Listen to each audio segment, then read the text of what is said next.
What's up everybody, this is Donnie aka Elevated, and this is another video on the game Mordhau. And this is going to be just a really quick tutorial of an option that I think everybody should try turning on, because I think it really helps you understand the game a little bit better.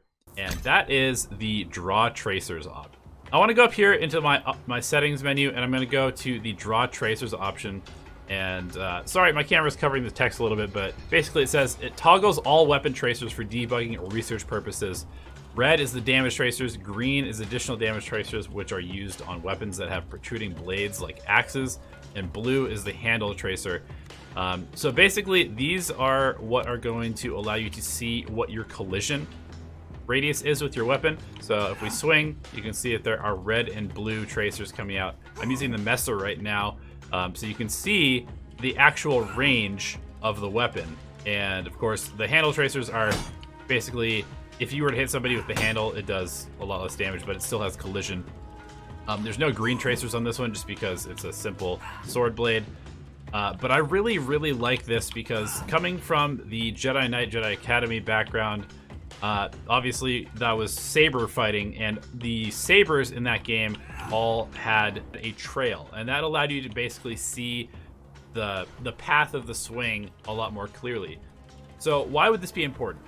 Well, in Mordhau, not all of the swings are going to look exactly what you would expect them to look like. So if we just do a standard left to right swing, it's pretty straightforward. But you can see that there's a little bit of a dip. If we get a little bit lower in this tracer, you can see that there's a bit of a dip.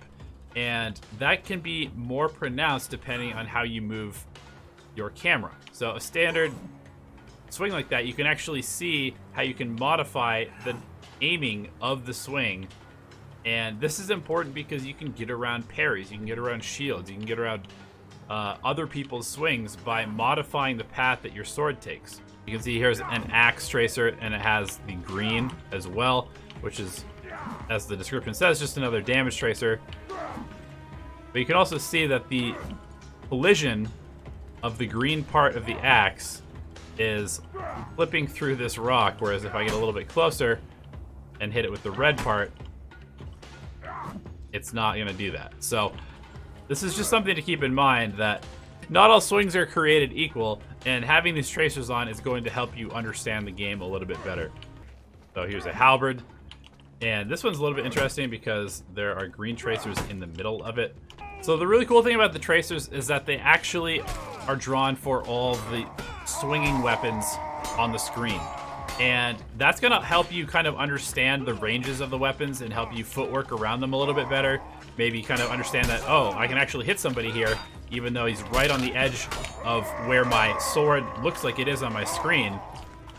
And right there, you know, we can actually dodge out of the way of the weapons just by footworking away, keeping ourselves out of the tracer range. And that's going to allow us to avoid a lot of damage and just kind of understand better what's going on our screen with all of the melee weapons.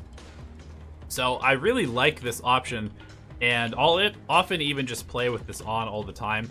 I will say that it requires a little bit of a more robust computer just because you're drawing a whole bunch of extra stuff on your screen.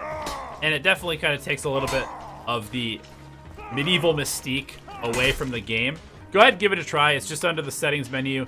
Go ahead, draw tracers. You can actually modify how long the tracers stay on your screen. So if you wanted to kind of study the swing a little bit more, if I were to max this out, for example, and spawn in, then I can actually step back and kind of like look at my tracer trail and see how it actually is from different perspectives.